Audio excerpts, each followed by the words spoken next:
If you ain't talking money, then I don't want to talk. Still gon' stunt. Diamonds look like they glowing. 50 stacks all singles, I make it look like it's snowing. Treat them like Jack boys, catch them slipping and slam. Treat them like Jack boys, catch them slipping and slam. Then I'm still gon' stunt.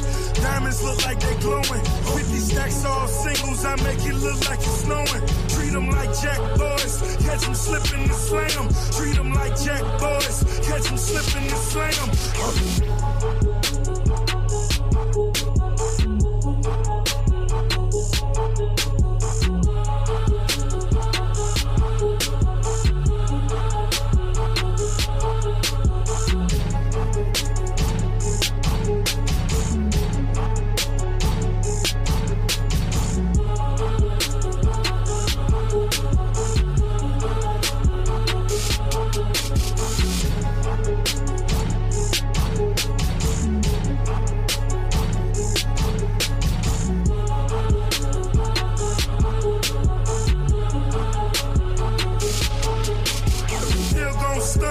Diamonds look like they glowing. 50 stacks all singles, I make it look like it's snowing. Treat them like Jack boys, catch them slipping and slam. Treat them like Jack boys, catch them slipping and slam. Then I'm still gon' stunt. Diamonds look like they glowing. 50 stacks all singles, I make it look like it's snowing. Treat them like Jack boys, catch them slipping and slam. Treat them like Jack boys, catch them slipping and slam.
Charlie Kirk was not racist.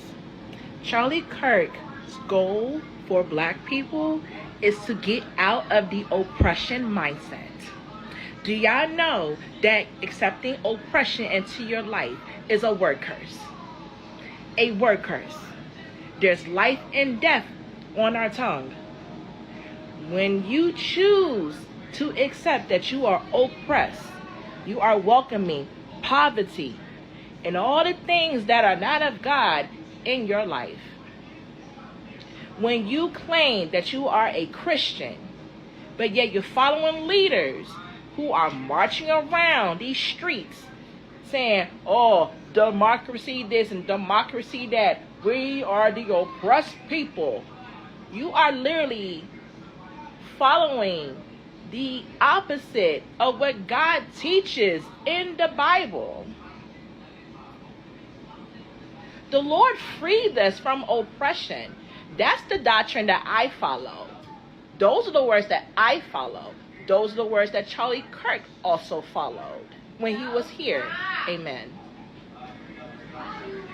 So many of us black people choose to glamorize victimhood. I'm a victim of this, I'm a victim of that, but you don't want to accept accountability for anything that you do in your own life. Everything is everyone else's fault, but not your own. Charlie Kirk's message to black people was for us to be better. A lot of us actually have more, actually are doing well, but we are brainwashed and allowing these political leaders to tell us how we should think. Think about that. That's nonsense. The devil is a liar. Like, for real, y'all. Seriously. I have said this before. When you do your research on political parties, You're gonna know who you should follow and who you should not follow. I am an independent because I choose to be underneath the covenant of the Heavenly Father. Amen. I'm just telling you, for those of you who are so loyal and so locked in with the Democrat Party, you don't even know that they are taking you to the land of destruction. They don't care about you. They never did. They never will. And they won't ever. They won't ever do anything for you that's going to benefit you. They only do things to benefit them. Literally. Black man, black woman, black people, you are not oppressed. You are beautiful. You can do anything and everything that you want to do. Anything and everything that you want to put your mind to, you can do it. You have the same opportunity as the next man who is not the same race as you. You have the same opportunity. In fact, there are black people who have proven that you can be successful. These black activists are the examples of that. They have proven to you, they have proven to us that you can become successful, right? But would they share that success with you? No. Because they bank off of your victimness. They bank off of you having the victim mentality. Forgive me for saying that word victimist, because I know that's not a word. But y'all get my point. They make money off of us feeling down and low. Feeling like we need them to be the voice for the people. Wake up, y'all. Because that's all Charlie Kirk was doing for us. Wake up. These black activists, ain't it?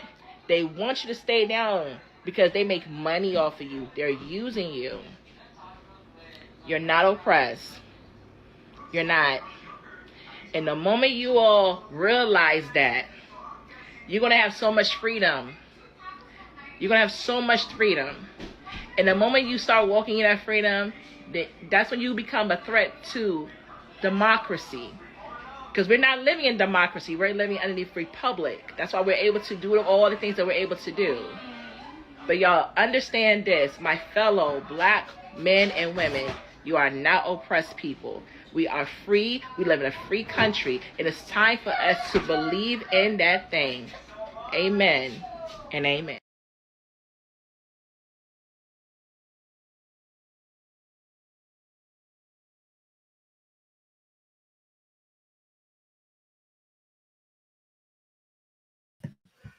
Welcome to the We-On-Loc Nation channel once again.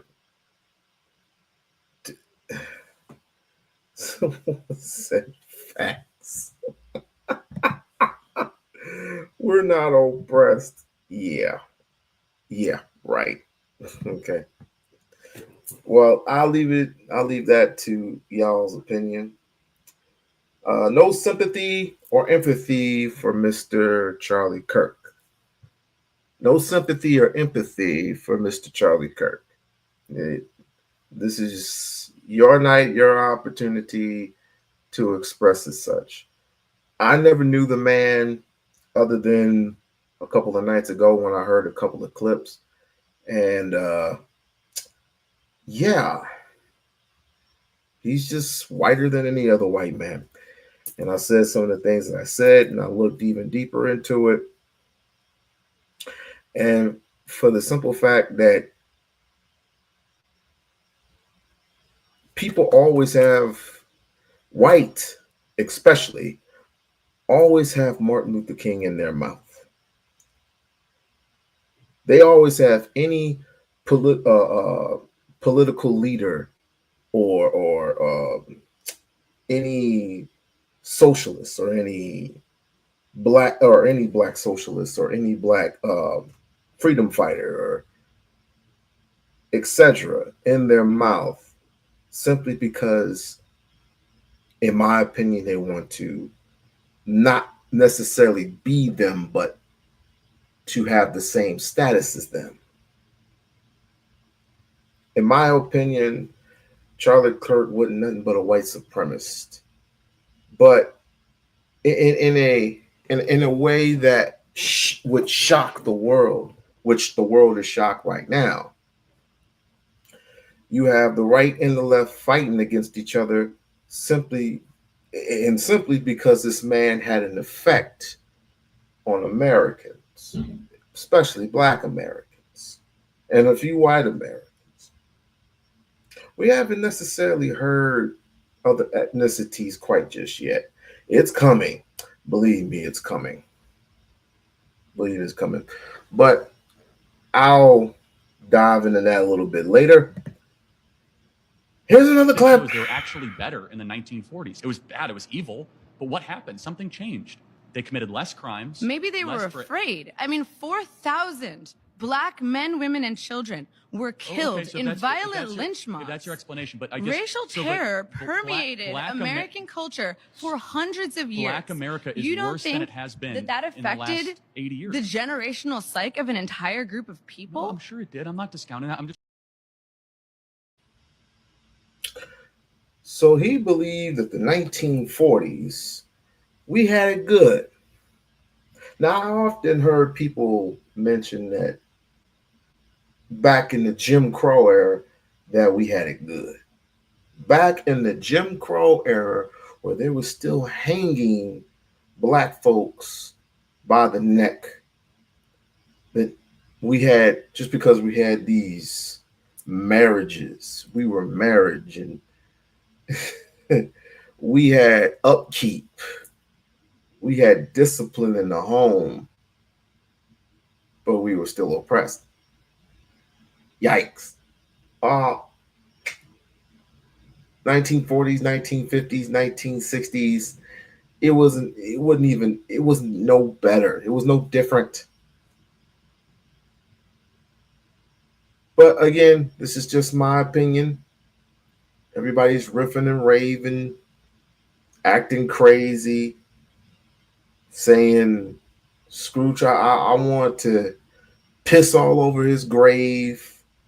Charlie Kirk. You got even white folks saying that Charlie Kirk was a demon. And to their opinion, it is what it is.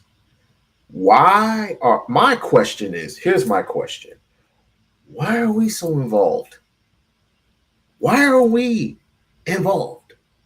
Once again, why are we involved in some shit that doesn't pertain to us?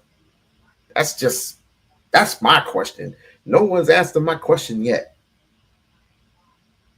And it's quite interesting that certain black folks still have some type of sympathy for this cat. It's quite interesting. Clip. That's crazy to me. Like, you don't gotta agree with anything bro say. I made a video about not agreeing with what he said on Juneteenth. That don't mean I think he deserved to lose his life though. Every page that's posting Charlie Kirk's death is flooded with comments celebrating. It's flooded with comments saying, I'm going to the store, y'all need something. Like, it's crazy, bro. Like, the world we live in right now is just, it's different. I just never seen death be praised, everybody be so desensitized to stuff like that. Like, just because you don't agree with somebody does not mean that this person deserves to lose their life.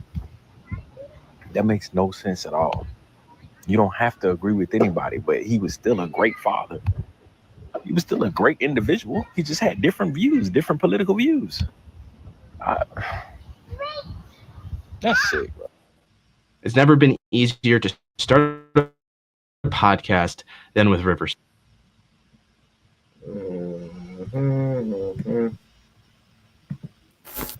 Charlie Kirk sent me a direct message, and I'm going to show you what it said. This is almost 6 years ago exactly now, as of this video. I had not spoken to him in person or on social media. He started the conversation. You know what he said? 3 words. You are terrific. Now, bear in mind, this is back before I was blessed with the followership I have now. I had fewer than 10,000 followers on Instagram, very small Facebook presence, wasn't even on TikTok at the time.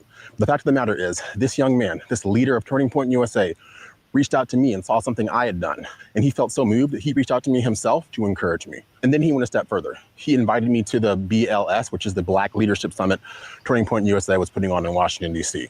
I told him transparently, I was in between jobs and didn't have the money to fund my trip. He told me that they had scholarships available and to email him directly and he'd be able to take care of it. I did, and that's the story of how I got to be a part of the Young Black Leadership Summit, which was instrumental in springboarding me to where I am today. Now, I share that story because why was Charlie Kirk why is Charlie Kirk why is any white supremacist involved in a black summit? This is interesting. This is very, very interesting. Didn't have to do that. And if he was a racist person, why would he do that? I'm so tired of people being besmirched by the tired liberal lie that anyone they don't like has to be some sort of racist. And I'm not immune to this. They call me racist myself. Of course, it's ridiculous on its face, but this is the nonsensical nature of your average leftist. They really want you to believe deep down Charlie Kirk hated all black people. He saw the best in everyone. He saw in me something I didn't even quite see in myself at the time, and he chose to encourage me. That is why I will literally and metaphorically pick up that mic and continue the work that he started. Because I myself and many others are tired of being slandered and maligned by individuals who have nothing to sell us but fear, panic, and lies 24/7. I had to share that story with you. I thought about keeping that to myself, but the more I see him being typecast as some sort of evil person, the more I cannot be silent, and I hope that you will not be silent as well. It is time for action like never before. It is time for voices to rise like never before, and I hope you will join me in that effort. So that is the real Charlie Kirk, the one they don't want you to know, but the one I will continue to remember and honor with my actions into the future. So those are my thoughts. Hopefully you share, and hopefully you get busy as well.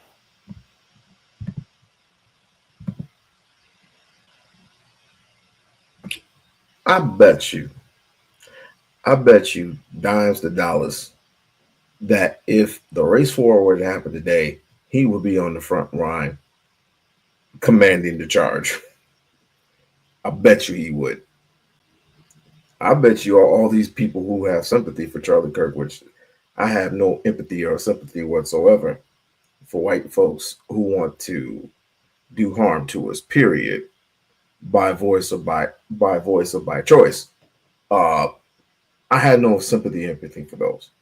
However, I would much rather punch you in the face than have you take a bullet in the neck. Unless you are willing and able to, what's the word I'm looking for? I'll just use this words. Eliminate us from or remove us from earth. Any white folk, any type of white man, any type of white supremacist who wants to humiliate and segregate or just want to get rid of it wants to oppress us or wants to shame us or wants to annihilate us. That's that word I'm looking for. Annihilate us from the planet Earth. When literally we want nothing to do with these white people, period. I have no empathy and sympathy for those. But we had these discussions all day long. And it's going to continue throughout the weeks and the weeks to come. It's going to be very, very interesting from here on in. Very interesting. Because we all have microphones to pick up, and we are all Charlie Kirk. So when I learned about what happened to Charlie Kirk today, it was like a punch in the gut. Because like Charlie, I'm a Christian, I'm a father, I'm a husband. Even though he might not have known it, his movement had a big effect on my life. I've been invited to several of his company Turning Points events over the last several years. And the first time me and my wife went to one of the events, we were blown away because we didn't realize how big the conservative movement was until we went to a Turning Point event and we realized how much we're not alone, that there are thousands of people who hold some of the same beliefs that we do, that want the best for our country the same way we do, that want to see God and Christian values be put at the forefront of our country the way we do. This young guy, Charlie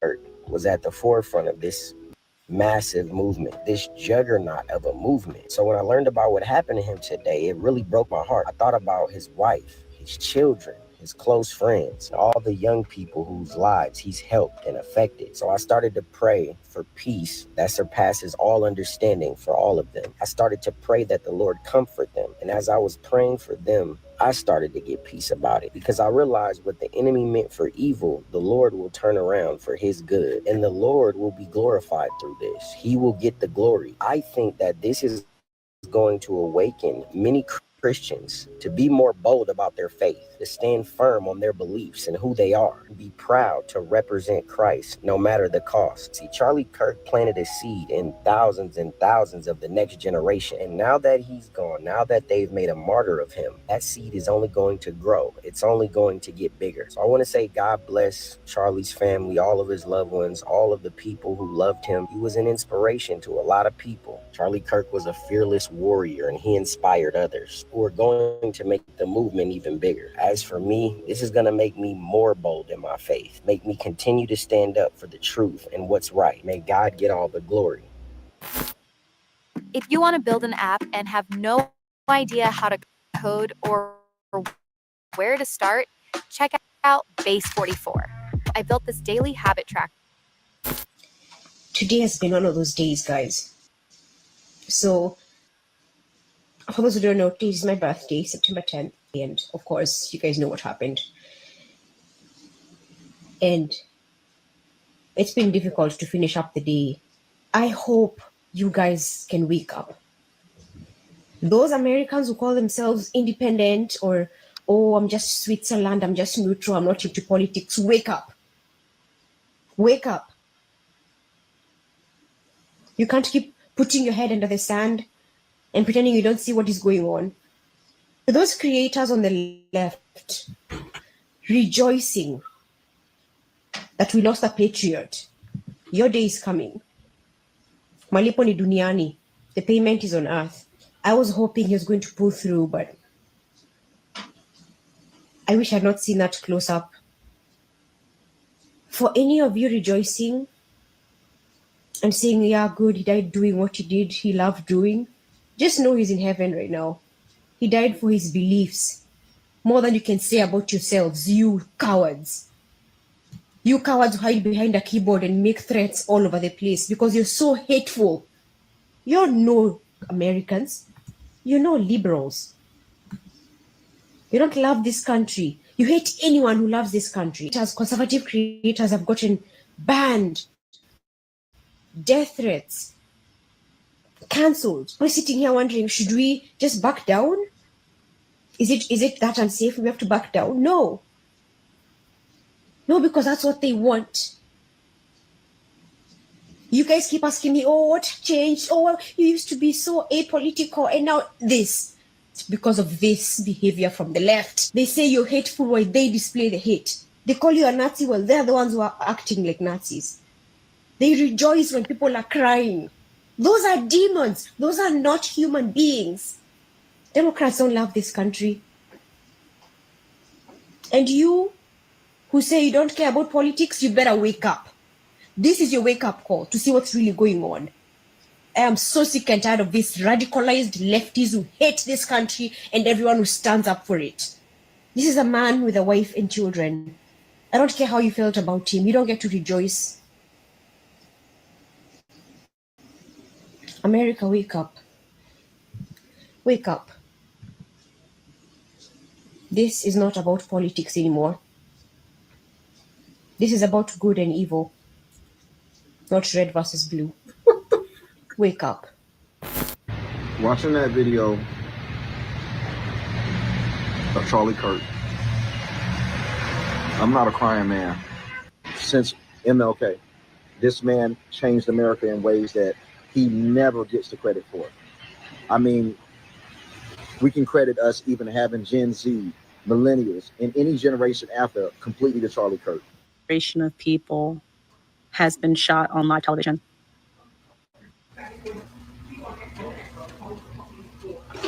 If you guys could see the stuff on X right now, at this point, the Democratic Party should be viewed as a terrorist organization. The stuff that we're seeing in this country is not normal. It is an awful video. There's no way he survived that. There's no way he survived that. The Democratic Party is a terrorist group. They are a terrorist organization. It has just been announced that Charlie Kirk has been pronounced dead. Liberal Looney Tune motherfuckers that's out there trying to prove something. They can't appreciate greatness. Bunch of weirdos. Liberals are the only ones that incite violence and have been inciting violence the last decade. Why did y'all do this?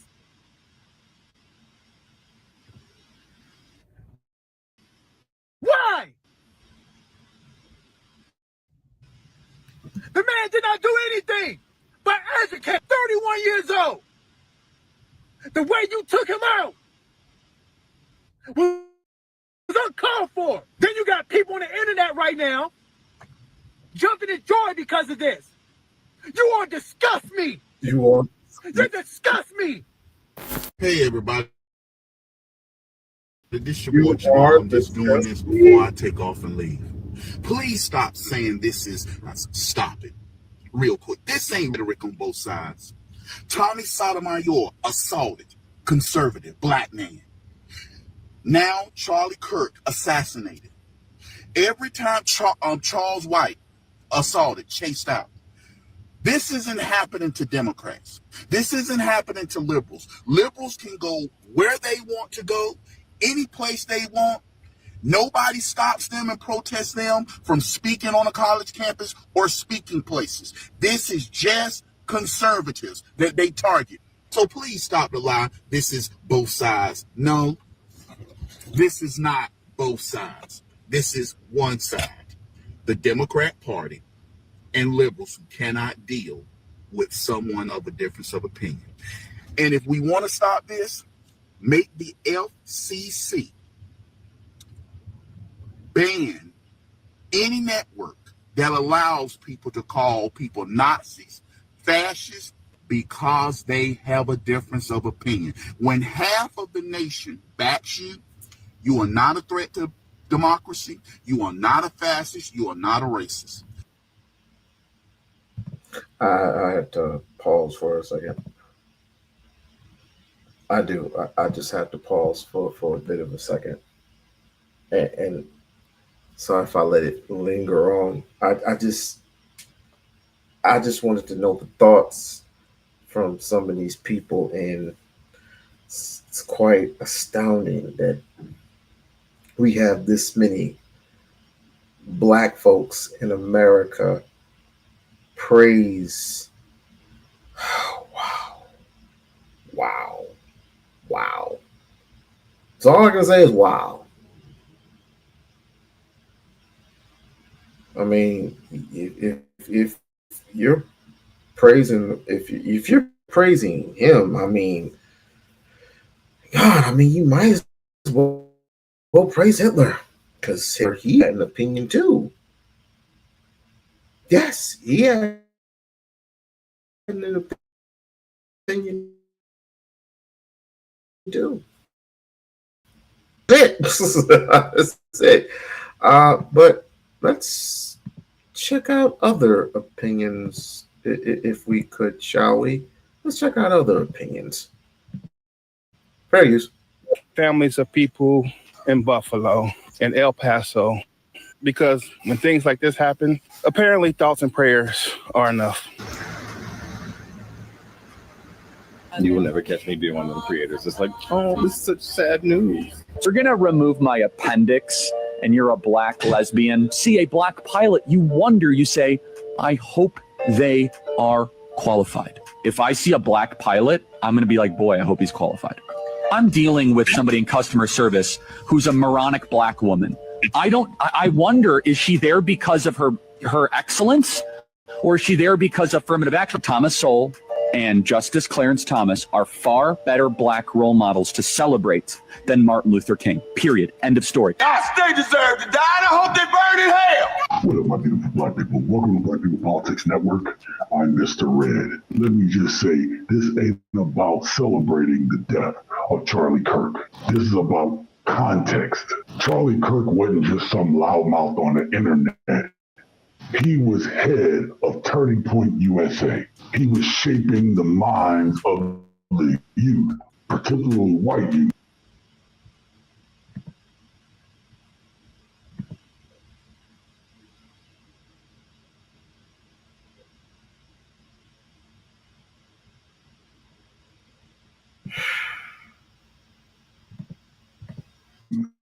with racism, with conspiracy theories, and when need be, low-key calls for violence. He influenced millions of people. And words like that, it don't just live in a vacuum.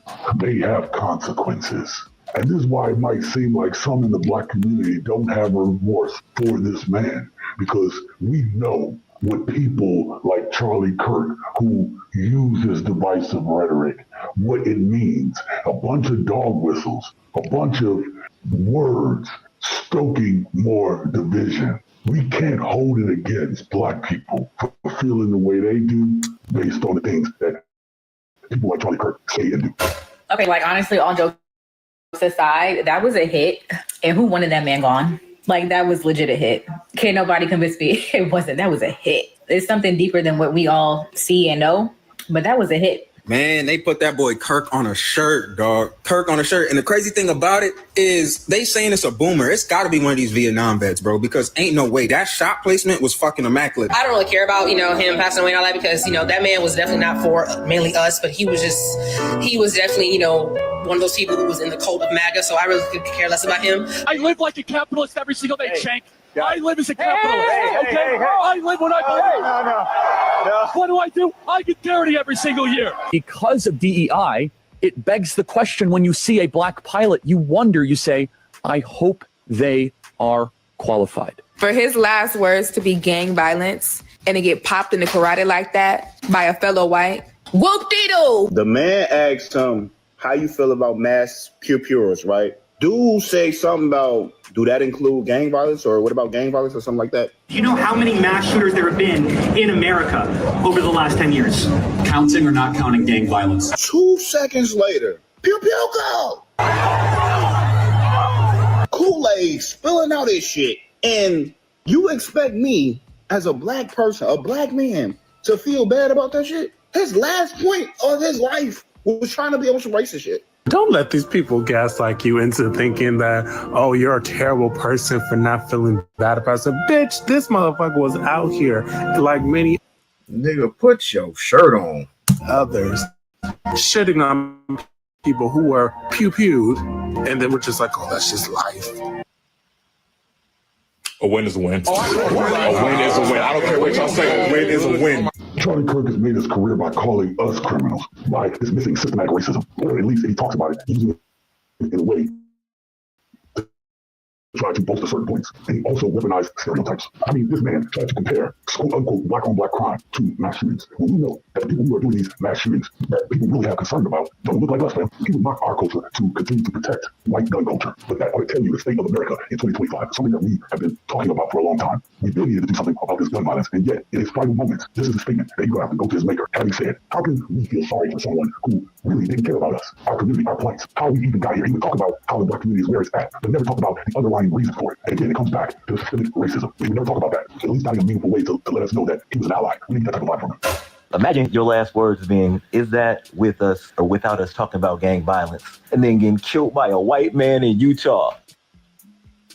Man, y'all ain't finna gaslight me into feeling bad, man. It's a celebration, bitch. I hate when somebody kicks the bucket and people try to hold others to a high moral standard that person never lived by.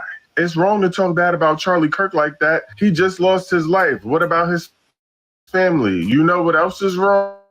So we need to be very clear that you're not going to get gun deaths to zero. It will not happen. You can significantly reduce them through having more fathers in the home, by having more armed guards in front of schools. We should have an honest and clear reductionist view of gun violence, but we should not have a utopian one. You will never live in a society when you have an armed citizenry and you won't have a single gun death. That is nonsense. It's drivel.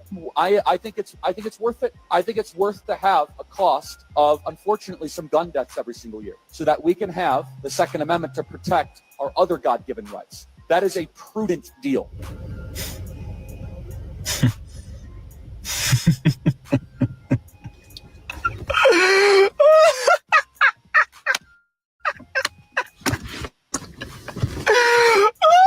Family, I want you to listen to these voices.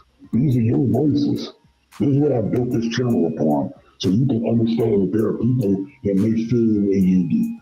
Right, wrong, or indifferent. These aren't polished pundits. This is everyday Americans saying, nah, We don't feel bad about this, or we're not giving this some thought, or thoughts and prayers, thoughts and prayers, thoughts and prayers. And normally we're taught to show respect and depth. What respect has people like this shown us when we told them, hey, we're That was a risk he said he was willing to take. He said he wanted to take the risk to protect all of his other God-given rights. And guess what? Fuck around and find out. And now he's clipped. We don't care. Charlie Kirk once said that it's worth it to have gun deaths every year if it means that we get to keep the Second Amendment. And today, the irony is that he died by gunfire. The Second Amendment was never about freedom. It was created so that slave owners could arm militias to crush rebellions. And while white folks were guaranteed guns, Black people were denied that right for centuries. So when he called our deaths rational, he was just echoing America's original design, that Black life is expendable. The far right has moved from the fringes directly into the halls of government itself. The New York Times dropped this explosive new report calling out by name members of the Trump administration who expressed opinions that would probably get most people fired. Competent white men must. It did get people fired. Even people who served in the military, it got people fired.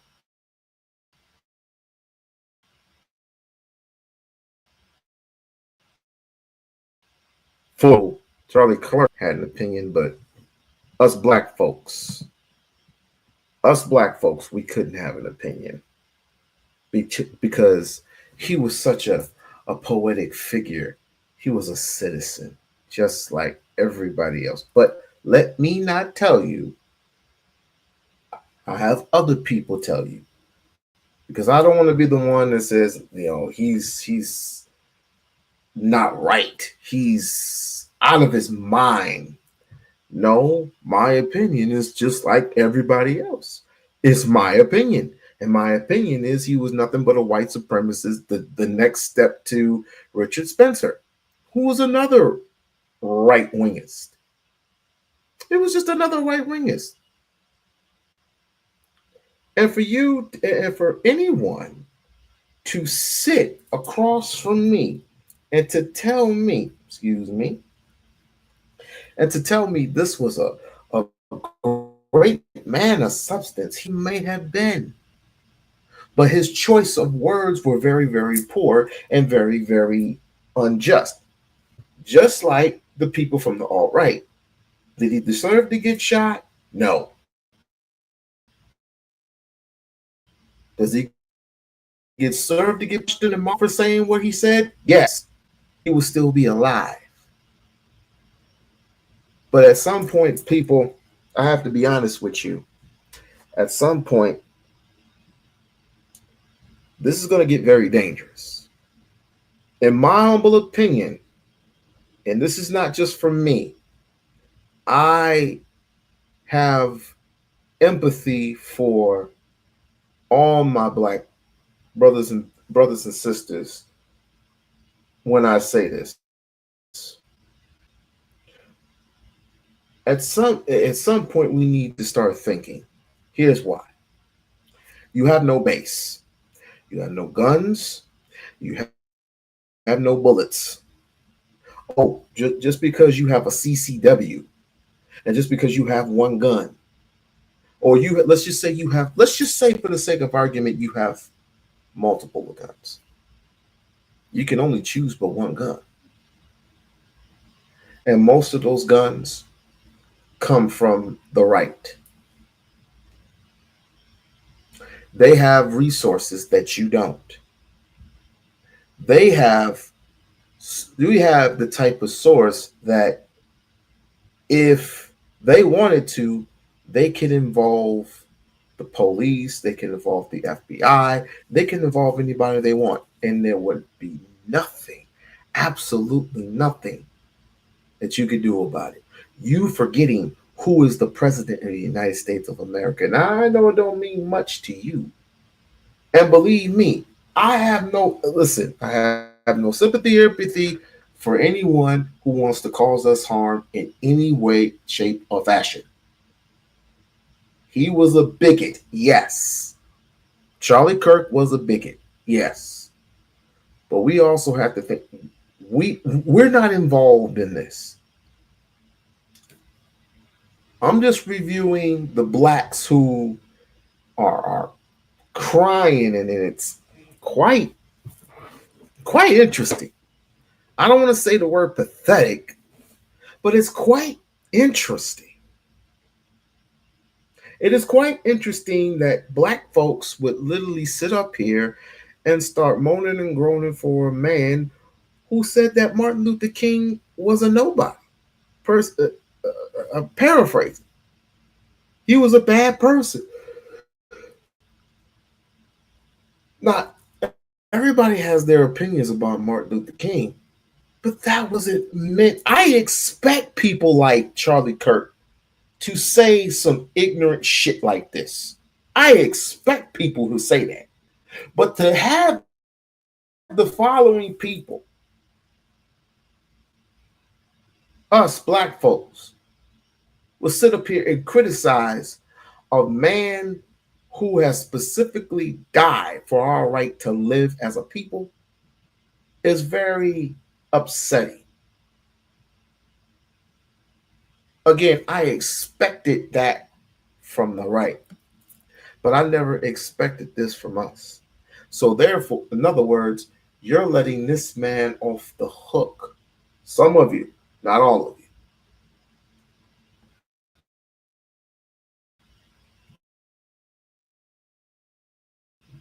Some choices that we need to make. This is starting to get dangerous. Again, you have no power, you have no wealth, you have no resources, you have no home base to run to, just in case they want to get real ignorant and ugly with us. What are you going to do then? What are you going to do then? You have no allies. You have no allies, and white folks ain't gonna have no sympathy or empathy for you. So where are you gonna go? I think it is best suited that we start figuring out, which we should have figured out way before, who we are and who we are known best for in this country as black people. But we are so, again, I said this earlier ago. I said this earlier ago in the live. We are too separated. We are too separated from each other. Let's continue. Be in charge. Unfortunately, our national ideology is predicated on coddling the feelings of women and minorities, competent white men. He's now a State Department employee and head of the U.S. Institute for Peace.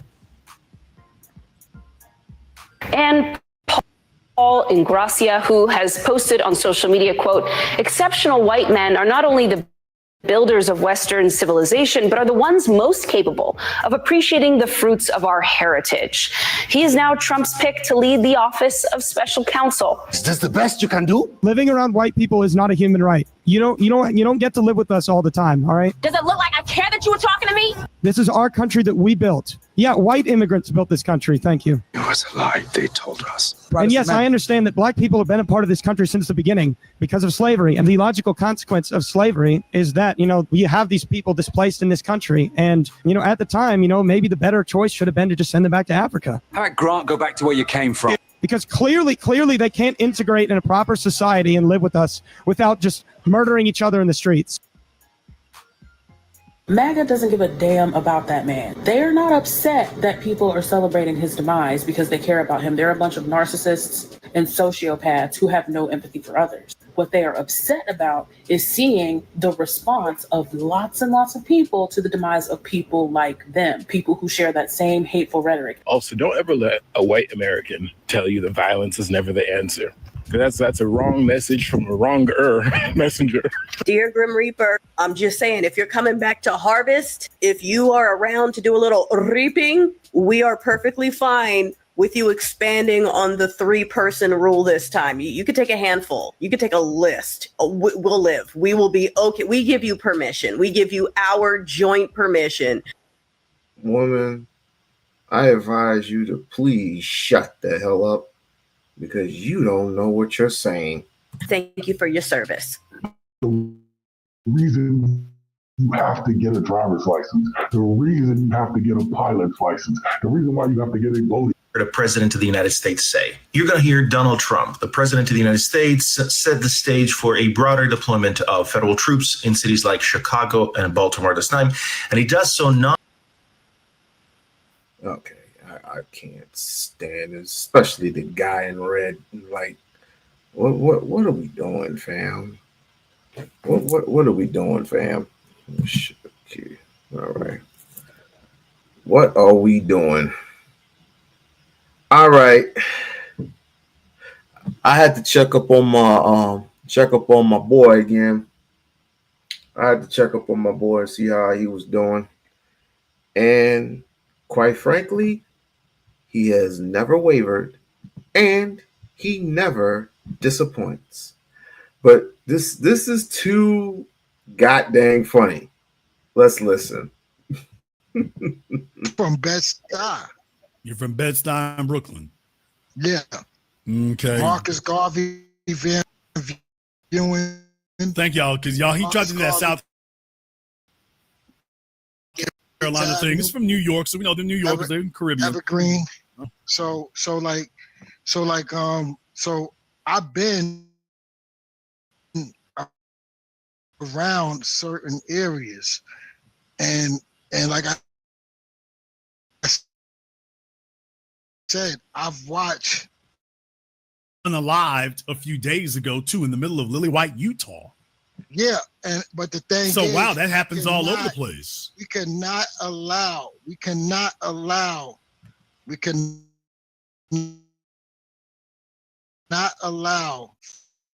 for people to this country what's ours. What's You know what I'm ours saying? with your family from Honduras? No, listen, we're not most of my family's from America. Yeah, America, he's not sure listen, where, but he just trust me, bro. We're from America. Listen, my grandparents passed away when I was very young. Most people's did, yeah. So it's not like I could get the information from them. Know where their mothers and fathers were from? They didn't really divulge all that history. Okay, I'm about to say, you don't have to ask your grandparents. Your mom and dad are there. You can't ask them, hey, where your parents come from? Well, my dad is no longer here. So okay, your mom does not know where her baby daddy come from? Listen, all I want to say is, okay, do you agree with Charlie Kirk when he said that we were based in Jim Crow? Yes. Okay, why don't you tell all of us what was so great about Jim Crow for black people in America? We were the most married. We had more wealth than we have today. Sir, that's a lie. We wasn't material. Sir, that's a lie. What was our wealth back in 1940? Our wealth was greater than it is today. Give me the number. Give me the number. We didn't have all this complaining. Give me the number, sir. What was our wealth back in 1940? I'm not going to get into numbers. Sir, you just said we had more than we got today. Tell me what the number was. Because there was more home ownership. Sir, are you more, sir, what was our it was like sad to say, we have completely and utterly given up. We are psychologically damaged, psychologically and socially damaged. 80%. No, sir, that's a lie. You know why Yes, we know it it's a was. lie, sir? We were redlined back in 1940, sir. How could that be? We had more than we have now. Sir, how could that be when we were redlined back in 1940? Listen, I know back in Honduras they didn't cover this. I understand that, but back in 1940 we were redlined. How could we have home ownership at 80% when back then we were redlined, sir? We had more than we have now. Sir, and I asked you the number. You're making this up. Tell me what. Getting into the numbers, folks. If you all want to know how you beat Charlie Kirk when he was alive, it's very simple. Just demand specifics because they just lie about everything. They throw out the slogan. I'm asking, sir, what was our wealth back in 1940? What was our home ownership back in 1940? I know the wealth was greater than what it is Okay, now. sir. How I know they wasn't complaining. compared to We had a lot. We had a lot. how much? We How had a lot. much were we 50? Was our wealth 50% of theirs? I know. I know. Was our wealth 50% of theirs? 30%? 80%? 40%? All I know, we were doing better. Sir, how do you? We were doing better. How do you know? Where's your proof? Where's your proof? History shows it. Where's your proof? Prove it. Where's your proof? History shows it. Where's your proof? I don't want to get to the discussion. Sir, you called up to prove me wrong. I'm asking, prove me wrong. Prove you. Where's your proof? Part of Turning Point, and Turning Point can't be racist. You said that we were better off in 1940 than we were today. Tell me. We had the highest. We had the highest home ownership, the highest married. Back in 1940. Yes, we were the highest married. There wasn't as many, you know. That translated into, and when I asked you about wealth, that translated into what? That translated into what I said. We had 5 houses apiece. We had generational wealth. Like, come on. We had 5 houses apiece. Yes, and we had acres of land. Come on, we had acres of land back in 1940. So Jason, so you saying that we're doing better now? Then why are we complaining if we're doing better? Sir, I did not say that we're doing better now. The problem is we're doing the same. We're doing the same. No, we're not. Yes, we are. We don't. Socioeconomically, we have not moved in 140 years. In the 1940s, African Americans faced considerably obstacles in their everyday lives during the Jim Crow laws and the unwritten, racially biased social codes. These laws and behaviors created strictly segregation barriers and discrimination pervaded most areas of life. Despite these ongoing hardships,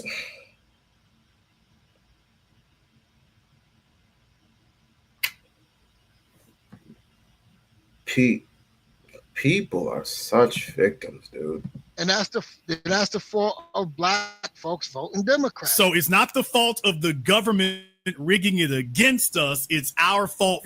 Nothing can be rigged against you in America today. Okay, sir. The same 24 hours. Okay, sir. If things cannot be economically rigged against you, then why do we have anti-monopoly and antitrust laws? More women was married. Sir, second try. If things cannot be economically rigged against you, why do we have antitrust and anti-monopoly laws? Because they want people to play fair. I'm against. Okay, but sir, you just said that things can't be rigged. You just said that things can't be rigged against you. But we have antitrust and anti-monopoly laws specifically because the government recognizes you can. You can always get around it. You can always get around the monopoly? Yeah. I mean, look, Facebook bought up mostly all the social media companies. Yeah. You can get around it. Sir, what you're saying is, like everything else, nonsense.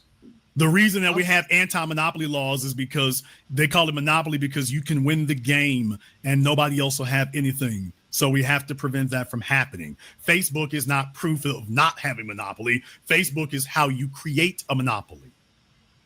Where did Facebook's capital come from, sir? Where did Google's capital come from? It came from investors. Who are the investors, sir? I know. Do you? The investors are these hedge fund people. Okay, name them. I'm not going to get into. Okay, sir. If you all go and take a look into it, you can take a look at Google and Facebook. A lot of that money comes from the traditional media investors. If you all go ahead and take a look at that, so the old media money actually went to the so-called new media, the internet, and it rolls over just like that. And that's why generational wealth will control you and continue controlling you And then you show up like a turnip in 2025, haven't been there the whole time, claiming ain't no monopoly, ain't nobody running something. You can get around it. And then he talks about, well, take a look at Facebook, sir. If what Facebook did was so easy, why is it you haven't done it? Listen, anybody, listen, it's sir, okay, it's hard work, but if it's so easy, why is it you haven't done it? I'm saying, when I say it's easy, I'm just saying like anybody can start something. No, It's sir, like anybody can't start something. Listen, we got to stop complaining. There's no, you can start a business today. You can't start a Facebook. You could work, you could start a nonprofit like Charlie Kirk did. Here's a man with no high school diploma. With no college degree, got a high school diploma, and he became a multi-millionaire. Okay, sir, he got it. Okay, sir, Charlie Kirk came from a rich family, sir.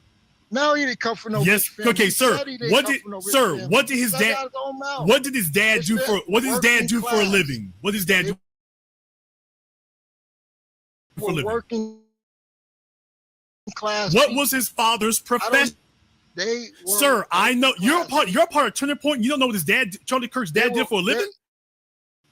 They were working class people. No, they were not. Sir, what did Charlie Kirk's father do for a living? Was living out of a garage when he started. Sir, what did Charlie Kirk, from a wealthy family? They lived in a mansion. His father was an architect. His mother was a trader at the Chicago Mercantile Exchange. I know more about Charlie Kirk than you do. Class family. Charlie Kirk came from. No, he did not. He came from a wealthy family. You don't even know what his parents did. Charlie Kirk didn't need his money. Up. His family is who helped him get in contact with Bill Montgomery and Mr. Freeze.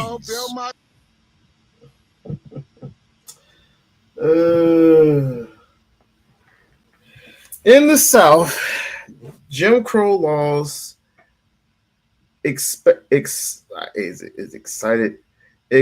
the disenfranchised Black Americans. Due to these laws, African Americans were forced to use segregated schools, public restrooms, neighborhoods, transports, and even separate inferior hospitals. Oh, excuse me. So sorry. Failure to abide by excuse me. These implicit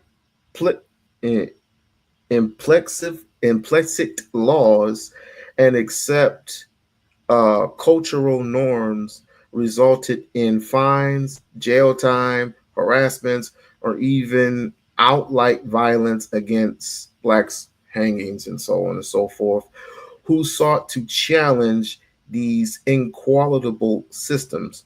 The 1940s saw an increase of activism and opportunities. The Black press spoke out unfair and unjust treatment, while nonprofit organizations and social groups work further social informs. For example, the National Association for the Advancement of Colored People Legal Defense Fund was founded in the 1940s to protect the legal rights of Black Americans. Oh, so we had it so good, huh?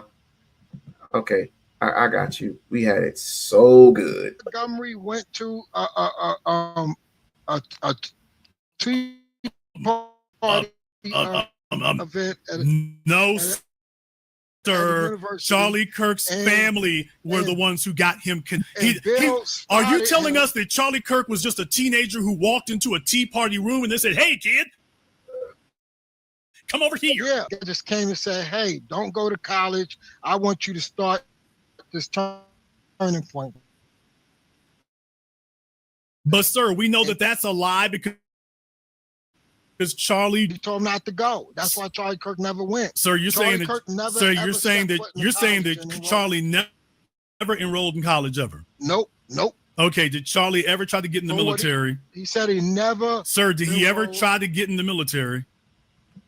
Now I don't know about that part. You don't know anything. You don't know anything. I know from what this man said to us. You don't know anything. Did not go to college. Struggling with. Meanwhile, he came from a wealthy family of an architect and a trader at the Chicago Mercantile Exchange. Okay. And you didn't know that. Listen. All I know to a lot of people. Charlie Kirk attacked one of the most noblest men in the history of humanity, Dr. Martin Luther King Jr. Now, what kind of pointing out the policies of Martin he said that Martin Luther King Jr. was a bad man. Quote. He was a bad guy. Yeah, First of all, that's just a myth because if that were true, and J. Edgar Hoover had the sir, listen, so you can learn something. If that were true, Hoover, I don't know why he had it. But okay, because it wasn't there. If J. Edgar Hoover had that kind of information, wouldn't he have put it out? Charlie Kirk was a good guy. Sir, if J. Edgar Hoover had proof that Dr. King was cheating on his wife. I don't know. Okay, a long-standing lie. Now, Charlie Kirk, on the other hand, if you take a look at your screen, y'all, I can show you what goes down at Turning Points USA. Everybody is having the Great American Freak Off. Ain't that right, Brett Cooper? So if you've been to a Turning Points USA event and you don't look like you're a very tall dude. No insult. I'm not insulting you. No disrespect. I'm not insulting you. I'm just saying you look about 5'4", and I bet you get your chick pick up all the chicks at Turning Point when you show up. And brother, I'm not mad at you. Do what you do, man. Get it in. Listen. Yeah, y'all. Oh, he's smiling big right now. Yeah, there it is. Charlie Kirk built a conservative organization to rally up young. Told us to be critical about the founding fathers. Listen, why is it we can't? Constitution is the greatest guarantor of freedom. Okay, so that means that there's that has no errors or flaws. Proud of in this country, right? Okay, why didn't he talk about that? He has talked about it. Okay, what about the Constitution did he criticize? What about the Constitution? Okay, educate me. What about the American Constitution did Charlie Kirk criticize? Research. I can't do your homework. But you just said he did. Turning Point's real group. I'm telling you right now, Turning Point is not a hate group. Oh, okay. Then why is it that they don't have anything critical to say about white males? They Bruce. No. Which white male specifically? Joe Biden. No, sir. I'm talking about conservative white males. They do. They talked about Larry Hogan. They talked about who's the other fake conservative guy? Fake conservative. Isn't that interesting? So there are no flaws. We got a lot of rhinos. Yeah. No, sir. I'm talking about conservatism is not a flawed ideology. No. Tell me what about our experience in America do you wish to conserve, Mr. Black Conservative? Well, I want to conserve the nuclear family. Do you have a wife? Yes. Is she white? No, she's black. Y'all, he's smiling too big on that to see the DNA. I need to see the DNA. So far, you haven't given us anything that black people should back on this. Not at all. So you're waking black people up. We're providing resources resources to the communities. What resources are you providing us? Oh, we're back to school programs with training, and we're doing so many things to help the Black community go further. We did. And yet we are still at the bottom of the totem pole. How many of y'all are going to wake up from this? To go out there and to see yourselves be these big corporated geniuses, or work as an architect, or nuclear physicists, or anything of that nature. When are you going to see yourselves doing that? You ain't going to see yourself much very longer if you keep this up. You're not going to see yourselves doing anything but janitor work if they allow you to do it. If American society, along with the Japanese, allow you to do it, because in the next 30 years, you're not going to have that opportunity. You know why? AI is going to be smart enough to take over those jobs in the next 30 to 40 years. The book bag drives. We do free giveaways. Okay, sir, we don't need another book bag drive. There's plenty of nonprofits for that. You know, into for his wealthy self. For those of us who want to start some real stuff, we need Turning Point to get us. Hey, give me a plan, and I'll pitch it to Turning Point. Sir, Charlie just needs to tell them, hey, we love what y'all doing. Why don't you go ahead? Why don't you plug into some of that so we can see if they'll give? I would. You plug into it and see if they give you anything. Jason, write me a proposal, and I'll take it back to Turning Point, and I guarantee they'll approve it. Sir, I'm asking for you to show us that they'll do it for you. I'm gonna show you.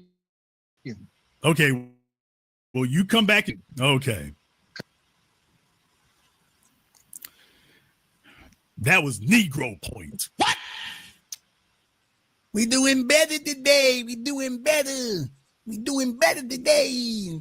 How much better? We had 5 houses apiece. And we all had lots of acres, and it was a yellow brick road. There was a lot going on. How much do we have? Plenty. What was the number? Lots. I need the number. Millions.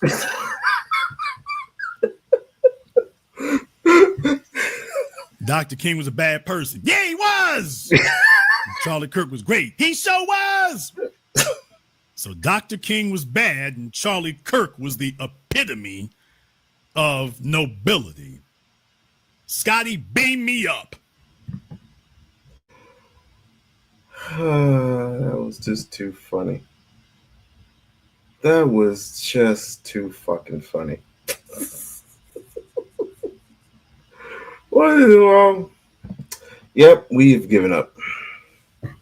We have given up hope, ladies and gentlemen. We have given up so much hope for ourselves that we are literally running to the white man to say, please don't kill us. Please don't kill us, Mr. White Man. Please, please, please. We're done. We're cooked. We are hammered for. And I'm starting to learn about this Omega stuff. I really am. I'm starting to learn clearly how Black Mega, I think it's Black Mega, how Black Mega works. I mean, you literally would call yourselves anything. I wonder what if somehow if the Democrats win in the next 3 years, if they win, what they would call themselves. I ain't for the right or the left, so it really doesn't make a difference to me. The fact of the matter is how you go about celebrating the right. You know, what they're doing right now for this particular country is beyond me. It is beyond me. And due to Charlie Kirk's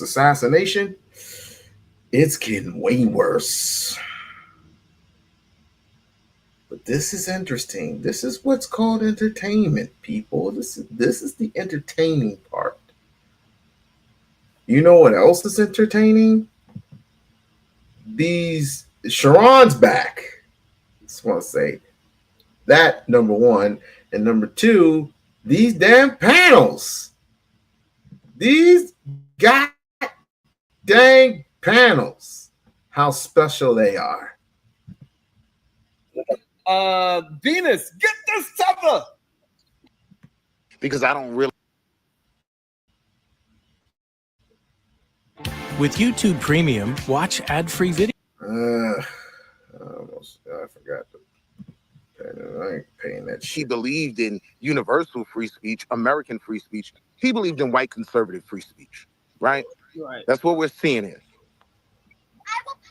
Okay, so what are you asking me specifically? Can I ask you something, Mr. Rambo? Yes, so you said that two wrongs don't make a right. So are you saying that Black people should just be willing to accept abuse from the dominant society and just turn the other cheek and deal with it? No, that's not what I'm saying. What I'm saying is, I was responding to the gentleman's question that since Charlie acted a certain way, that we should belittle ourselves and act that certain way as well. Okay. That's how I feel about it. I mean, I'm not trying to, like, how can I explain this? I'm not trying to do the whole thing where, like, oh, they hate us, I hate you. I don't want to, like, I'm gonna be honest with you. I'm probably about the same age around you guys. And all my life, as a Black man, I've had to prove myself. I have to prove myself, prove my worth, always. And I know that. And I'm happy where I'm at in my life right now. I'm happy with the things that I got going on. But with that said, I don't want to sit there and be.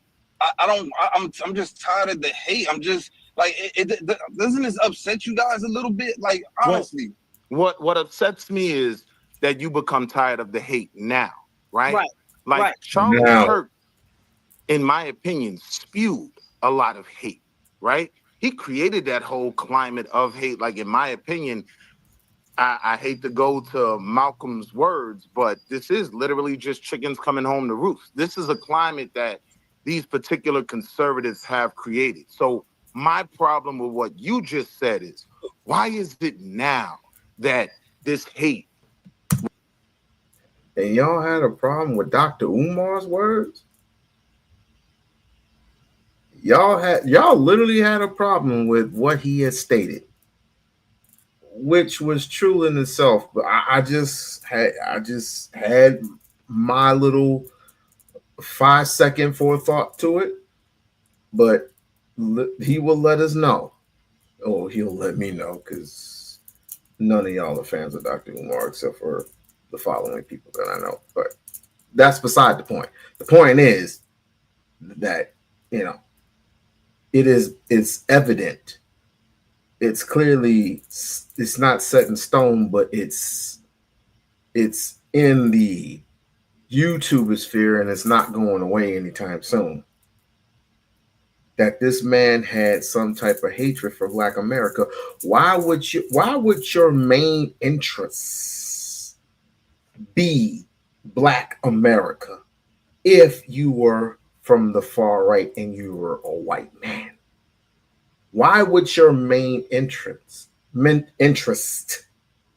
in my opinion, be Black America? Were you trying to change the minds and the hearts of Black America? I think you were truly trying to do that. Right. When it comes to how you believe Black people are moving in this time, now it's the time that we should stop. We should be better. Where was this energy when it was actually directed at us? This is why many times our women say we're weak. You get what I'm saying? Because where was that energy? Where was that energy, right? You never when said they it were was just spewing now, though. hatred toward us. That's what I'm okay. All right. So I'll sit there and try to explain it to you. Okay. In my life. And please, we all have different opinions here. And I'm learning a lot, honestly, listening to you guys personally, and I appreciate you guys. But what I have to say you guys might not agree with. I just ask that you guys continue to show me the respect that you guys have to this point, and that I continue to show you guys. The reason why that I don't have the same energy is because I'm very critical in our community. And what I mean by that is I love Black people. I feel like we are the best race they can be. But a lot of times I get upset. And why? Because we're a race that glorifies ignorance. We celebrate infidelity. Like this is. I mean, I'm sorry. Can you just give an example of us glorifying as a community, glorifying infidelity? Glorify infidelity. I mean, by the icons that we sit there and we put on a pedestal. You have the Nick Cannon, all the kids. Okay, but they put Donald Trump on the pedestal, the highest pedestal in the country, and he's an infidel. He engages in infidelity all the time, right? And all other types of degeneracy. So how are you saying that we celebrate it as a community, but acting like they don't celebrate it as a community? Again, they lifted him up to the highest pedestal in the world.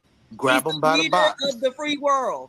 Grab them by the box. It'll be great. They love it when I grab them by the box. Okay, so like I was saying, yes, no, we do glorify. We glorify by the icons. Hold on, I'm explaining to you. I know, don't interject. I heard your question, and I'm gonna answer it to the best of my ability. Tag me in, Diva. Tag me in. No, I don't need to tag nobody in. I just let me. I'm here.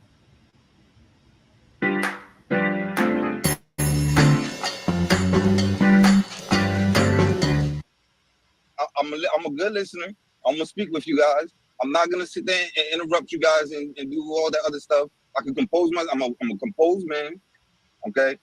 I hear you what you're referring to when you're bringing up Donald Trump. Who, yes, I'm not gonna lie. Donald Trump, he's a lunatic. He's crazy. Yes, they have put him on a certain pedestal. Whoop-de-doo. Okay. And the reason why I say whoop-de-doo is because that's one example of somebody that you're bringing up, Donald Trump. Okay, I'm telling you about the icons. It's different. Our young generation that are celebrating celebrities who basically belittle women. You're a Black woman. Your community belittles you. Okay, stop right there, Mike. That's not what you said. Mike. You said Hold on, Mike. Mike, hold on one second. Mike, hold on one second, Mike. Mike. But she wants me to finish my point. I understand, but hold on one second, Mike. Yes, sir. Do you think? Yes, sir. People idolize Denzel Washington? Is he an icon? For sure, I feel like that's what people would love. Okay, so that's a yes. Okay, what about Jay-Z? Is he an icon? For sure. Okay, what about Martin Luther King? Denzel is my biological father. Martin Luther King. Sure. Yes. Malcolm X. All these people to an extent, yes. Okay, so you see the extent that I'm going down, that we literally, right, for descendants of slaves here in America, right? Like before everyone started coming to America, they were what they were. The Guyanese were Guyanese. The people from Ghana were Ghanaian, right? They were what they were. We were Black. So for me, right, I kind of covered that, that label, as it means a lot more to me than it does in the context that it gets used. When I say you didn't answer it, you just told us the reasons why it would never happen. And I feel like if we need to come together more and speak on the things that how it should happen, what we need to do, and we need to come together more like this. And that's all. Wait. Is that Commander saying saying that we need to come together like this? No, that's my grandpa. No, sir. So you got a target on me, don't you, Knight? You got a target. I'm just trying to understand who's talking, because y'all saying the weirdest shit I've ever heard in my life. Who was that that just said? Okay, let me let. So that was Mike Rambo that just said what. Okay. Thank you. What's another eloquent way to answer this? So that's crazy. These panels are crazy. Hey, Tanya. Hey, welcome to a late night talk with Loc Nation. Let me know when you want to come up, my dear. This is oh God. This ain't no coming together moment. We ain't coming together no faster. Even though some of these people, some of these people, they mean well, but the rest of America, OM freaking G. OM freaking G. It's like, when are we ever gonna learn? If we're not talking substance, we're not talking anything. If we're not talking substance, we're not talking anything. We're just running at the mouth, basically. Look at the lady woman. Oh, my bad, Jay. If you look at other minorities, right, in America specifically,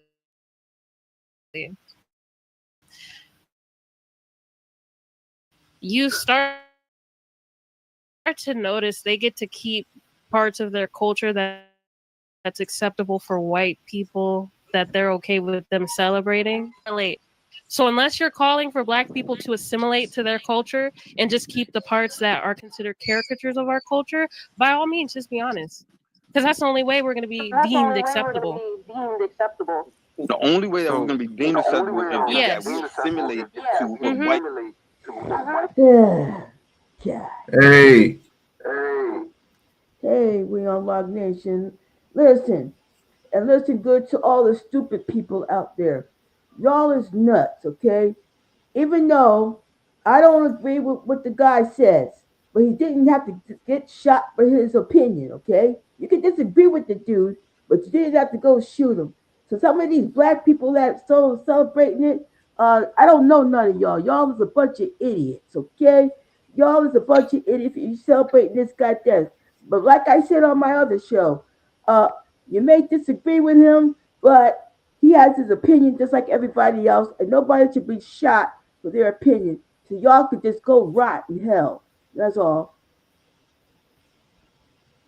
Yikes! Yeah. So swing your man. Yeah. So all of y'all, listen. The guy will be in court later in the morning, so he's gonna have his penance too. But like I said before, if the guy was black, they would have shot him and hung him up and dug his body in the grave, and y'all wouldn't know where to find it.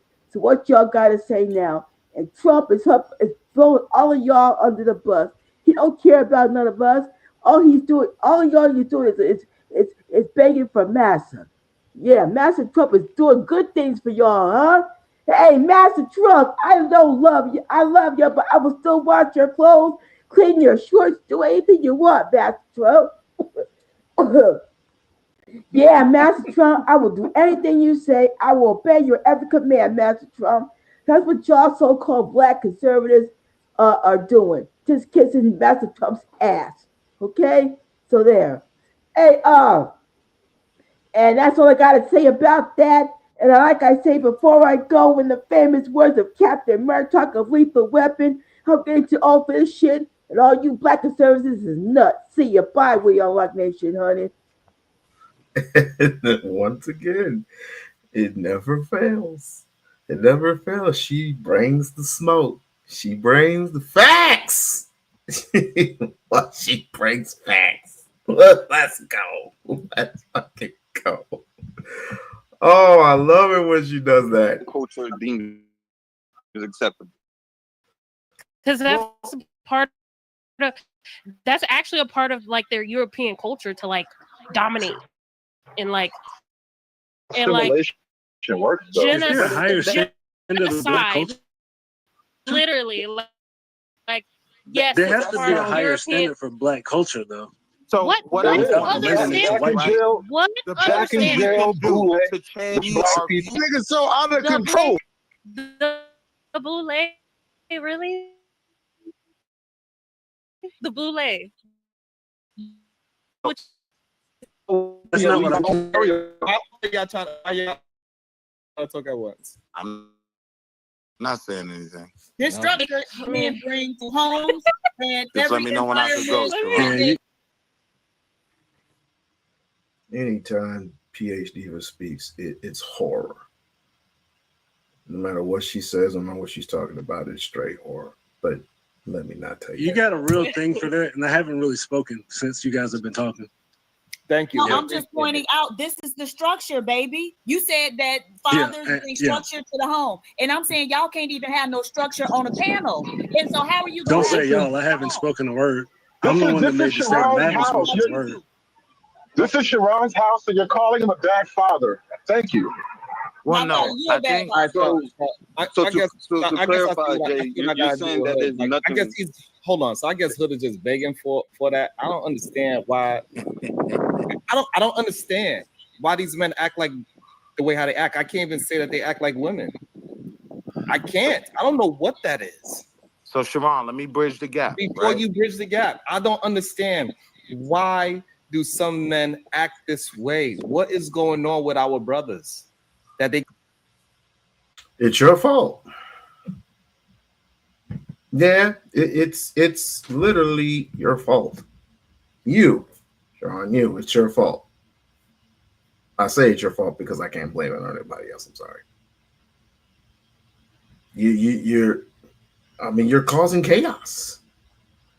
I would say let them just fight amongst each other to see who's the strongest, because the strongest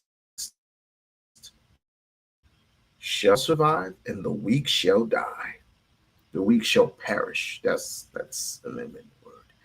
Because if we cannot choose a side, if we don't know who we are, because we clearly don't, we beg for, we yell out this, we yell out that, we yell out for better health care, we yell out for reparations, and even though we're not going to get it, the only way we're going to get it is through blood, and we ain't ready for all that yet.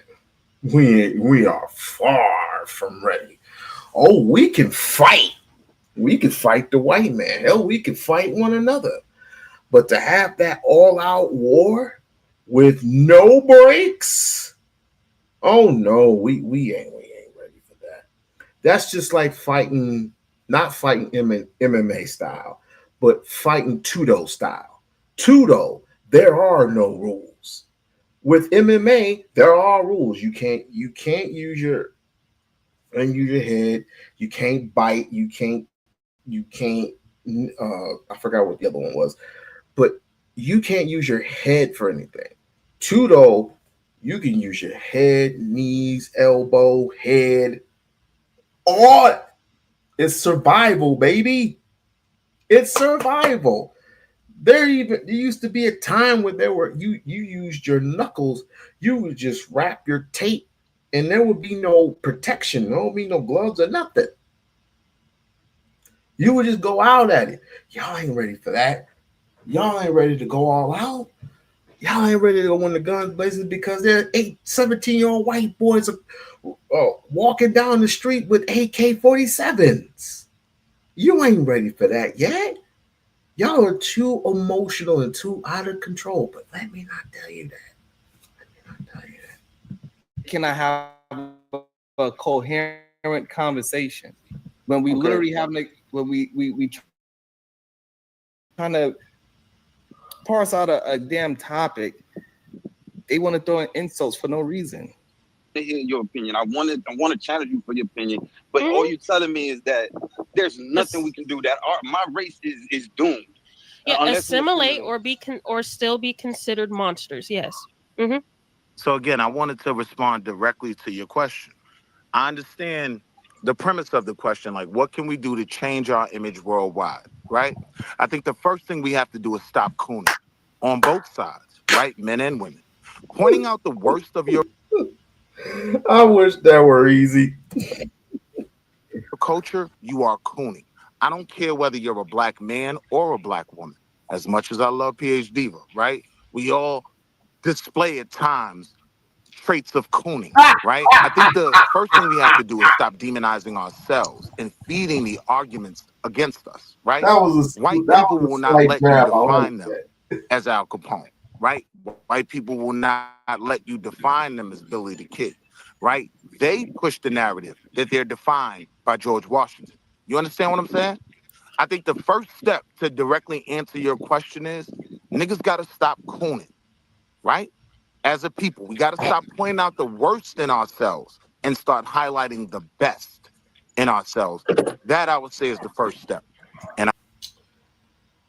So stop cooning, and the other one is nuclear families. I can dig it. See what I did there, Sharon? I'm being good, bro. Yeah. That was really good. I appreciate that. Is Commander next? Go ahead, Commander. And Willie, I think I agree with you on that part. I think it's less of trying to appease another race and looking for a higher level of Black culture within ourselves. Would you like an e-receipt? I don't think it's more so trying to assimilate. I think it's more so we see where some of our culture is, and I think what he's speaking to is there has to be a higher level of Black culture, not just the norm that everybody speaks of, the negativity, like Willie said. That's what is more high than being a law-abiding citizen, providing for your family like most Black people. What more are you expecting us to do? I agree with you on that. So, I'm not speaking to the individuals who do those things. So to the people who do those majority things of Black people do those things. So to the but that's not what our culture is known for. Outside of Black culture is what I'm saying. Power. All right, hold on. So, Commander, you want Jay to go by what the truth, or you want to go by what we deem Black culture is, not defined by somebody else. So we deem as a higher level of Black culture. So this is what Jay is trying to get you to understand. And we asked you, and you said the same thing. Do you believe that majority of people are Black folks are in jail?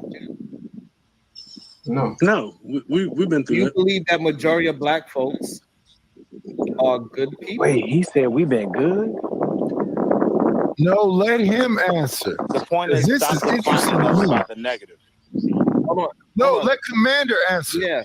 So do you believe that majority of Black people are paying taxes? And Mike, can you mute up because we can hear the wind? Oh, my apologies. No problem. Commander, do you think majority of Black folks paying taxes? Yeah, I believe so. So what do you disagree with what Jalen is saying? I mean, Jay, I'm sorry. It's not that I'm disagreeing with her. I'm saying I don't think that it's about assimilating in order to reach the level that I think this is Mike is asking about as far as improving the Black culture. I don't think it's based on assimilation. No, not improving. No, it's not. Okay, so being a law-abiding citizen, what is higher than that? The boule. That's the reason why I said I'm not speaking about the individuals. I'm not speaking. Let me try to understand this simulation shit, because none of it is making any sense. So you want Black folks to assimilate to a different, when it comes to standards and high value system, you want us to simulate to what white folks are doing? Is that where we're going with it? If that's where we're going with it, I mean, if you're thinking of any other culture like that, then I don't see the ethics in that. I totally don't see the ethics in that.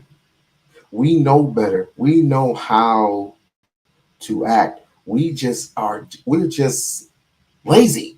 We're lazy. We're freaking lazy. We don't have manners. We're high-tempered, highly emotional right now.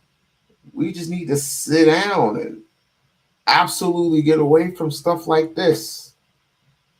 Computers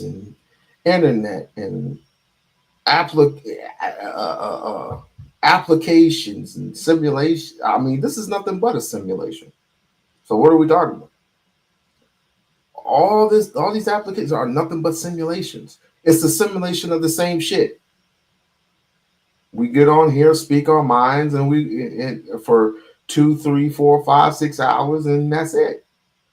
Ain't no different from Rumble, ain't no different from Bingo, ain't no different from Instagram, ain't no different from TikTok, ain't no different from any other app that you know. It's a simulation.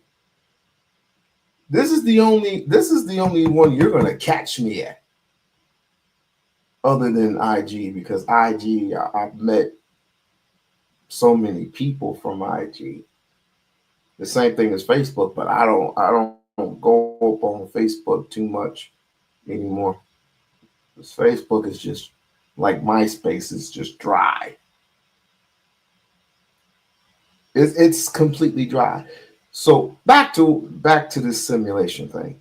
So you want us to simulate to what? When it comes to high standard, when it comes to possibly, if you put, I guess you put fashion in there. I guess you could put possibly, hopefully you could put wealth in there. You could put economics in there. What do you want us to simulate to? That would be my question if I was on the panel. About the individuals who do I would argue that. that. Hold on. I want to get an understanding of what Commander's trying to communicate. You agree that majority of Black people are not in jail. They pay their taxes. They go to work. You agree with all those things. So what is? Yeah. But the people who are outside of Black culture don't see us as good tax-paying citizens. Not the majority. You're wrong. People think that Black culture. You are way off. So why? So then why is it that we're having this conversation about Charlie Kirk? The reason why we're having this conversation, Commander, the reason why we're having this conversation is because they'll take a minority of us and paint with a broad brush. That's what I said. That's exactly what I'm saying. No, sir. No. They'll take that minority and paint with a. One second. And this is the other problem. It's a bunch of men up here who don't have no self-control, but then say they men. That's wild as fuck to me. I want to give a shout out to my aunt, Lightish, coming with the fury, silent rage. Commander, the majority of us are law-abiding citizens. Pay our taxes, go to work every day, stay out the way. But they'll take a minority of us, and with subliminal suggestion, and with they'll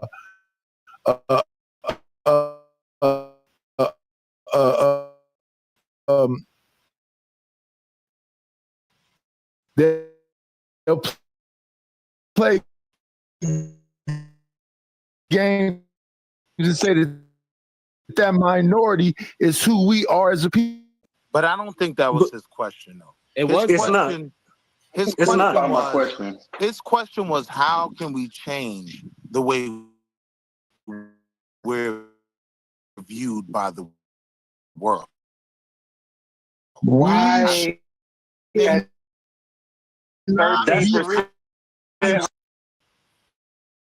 you concerned with the rest of the world? And that was my point. Simulation. Right? Like, the worst thing that we do, the one thing that really holds us back. 1,000%. 1,000%. Nightish. The fact of the matter is, we don't know who we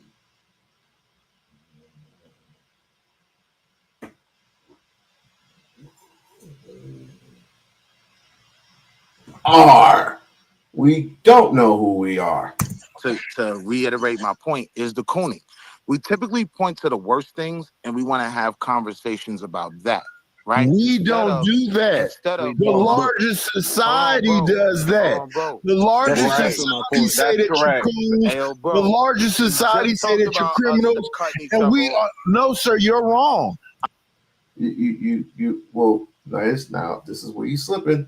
You just said to the gentleman that we had no self-control, but yet you need to let a homeboy because he was about to drop.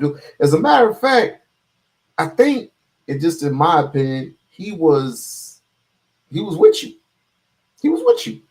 He's with you in your statement, but you just contradicted yourself.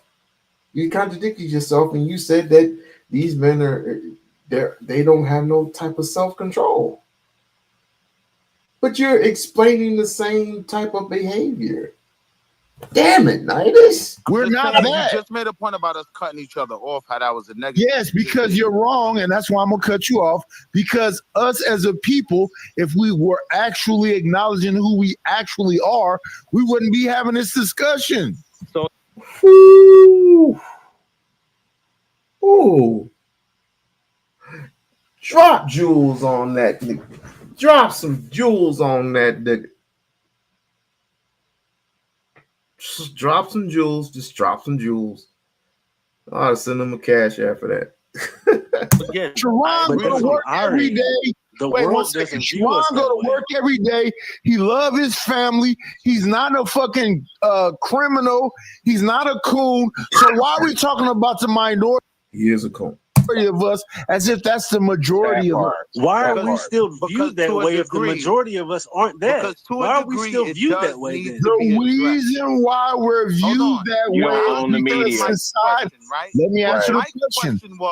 Let me answer the question. Ourselves in a better light in the global world. We don't need to do that when we actually are better people than what they say we are.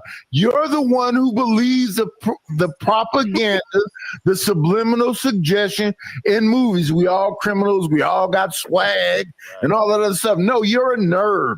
You're going to work every day. You're avoiding all the drama. So why are you saying we need to do something more? No.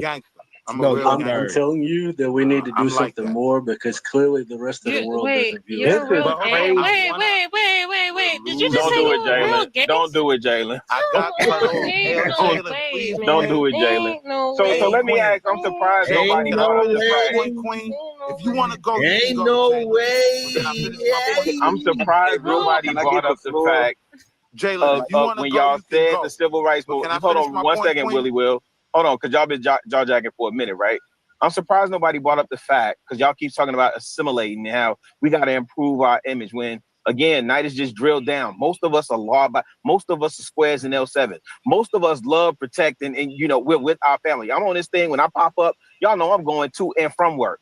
So if somebody please explain to me, when you look at the pictures of the civil rights movement in the 60s and the 50s, and those people were trying to assimilate in suits, why were they sticking dogs on them in suits?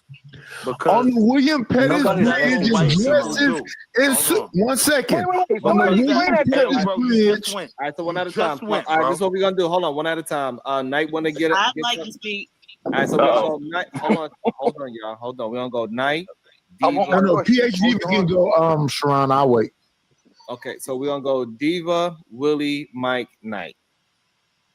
Okay, go. All right. So first off, truth ain't cooning, but to the gentleman's question about us changing our image in other people's minds, what other people think is their own, like they're responsible for that. We aren't responsible for that. And the fact that we got men up here trying to figure out ways to get other people to look at certain way, like it's an indication that y'all may have like low self-esteem. The other thing is like Jay was saying, historic, we can look back through history and see even when Black people were models of morality and whatnot, there was still a demonization of Black people. So for instance, in the 30s, when Black men were walking around in suits, they demonized that, right? Zoot suits. They ended up having to have a riot around it. When we look at the Black Wall Streets, the Rosewoods, the Wilmington, North Carolinas, the Raleigh-Durham, North Carolinas, and the many other successful Black Oscarville, communities. Seneca Village. Y'all go ahead. There was no Seneca Village. Okay. Yes, it was. Hold on. It's now. Hold on. She don't need no goddamn help, Diva. You want to continue? Jesus Christ, they still went in there and burnt the shit to the ground. So even if you better than them, they gonna react with violence. And so what you gonna do? All right, so go ahead. It's Willie, Mike, Knight, then Jay. Go. All right. So again, Mike, I understood your question, right? At a certain point, if we are looking as a people to compete with the world, yes, we do have to be concerned with our image on a global stage, right? So there are things we can do to benefit that. Again, I went to the whole Coonan thing of how we feed other people's arguments, right? But in terms of defining ourselves internally, same thing applies, right? We need to focus more on the things that benefit us, the things that actually make us look good. Like, again, when you look at certain cultures, they don't allow themselves to be defined by the worst of them, right? Because they don't subscribe to that. Our problem is many times we subscribe to NBA YoungBoy represents Black culture, right? I would say you're not going to find, right? Like there's a whole Italian Heritage Commission, right? And this group specifically didn't want to be defined by the mafia, right? I'm saying as Black people, we do need to actively redefine ourselves and focus on the positives instead of the negatives. Now, I wouldn't say that the negatives don't need to be addressed, right? But I'm back in the comfortable space where I disagree with PH Diva in saying that, yes, sometimes truth is cooning. Sometimes you need to put certain things on a global stage, right? Under the mat. You need to sweep that under the rug and focus on the positives on a global stage. When we go back, right, to our trenches, then we can debate those things between us. But a lot of times, and it's because the grift has become so profitable, a lot of times we go out of our way to display our flaws in front of other people on other platforms. I'm saying the criticism and critique, that should be done at home, right? But when we go out in front of the world, we should always present our best selves. And so to the Boulay portion of the conversation, right? Sharon asked, what's better than a tax-paying, law-abiding Negro, right? We're gonna get Chicago in there, and then Knight is right after Chicago. He wouldn't care because he had no empathy. He claimed that it was a weakness, right? Empathy is a weakness. He was down for destroying DEI, which he claimed that affirmative action was DEI, and he said that everybody Black was a DEI hire. He even started claiming that people was claiming that they're DEI hires just because they were Black. This thing about Christian, whoever said he's a Christian, no, I don't know why you think Christian nationalist means Christian, believing in God. They believe that white people are superior. That's what that means. And so if you have anything in common with him, cool. Okay, cool. But I don't. And I'm just sorry they found the guy who did it. I was hoping he would get away. He should have came to my motherfucking house. I would have hid him, fed him, clothed him, and everything. Yo. No. Bam. Bomb Cherry, bomb Cherry, bomb, bomb, bomb, bomb, bomb, bomb, bomb Cherry. God bless Bomb Cherry. And I don't know if she was joking or not, but God bless you, y'all. God bless. Here's my opinion about this whole thing. This is gonna go further. This is gonna go on and on and on. And this is either going to help or hurt us. Give a damn about white folks at this point. This is either going to help or hurt Black America. And we got some choices to make.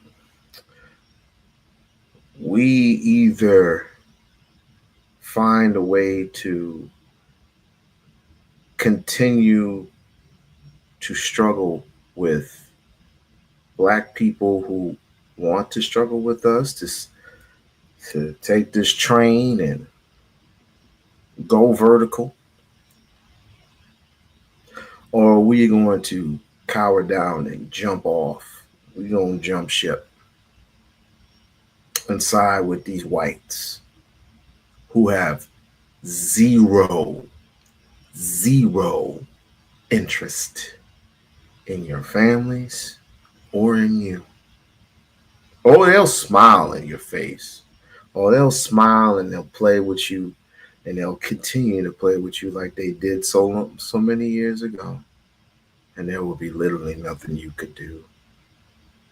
Or you can fight back. But you have to fight back smartly, as Dr. Umar intended it to be.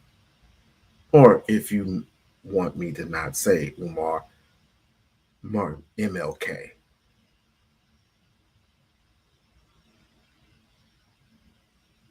Think about it. That's all I ask, is to us to think. It ain't illegal yet.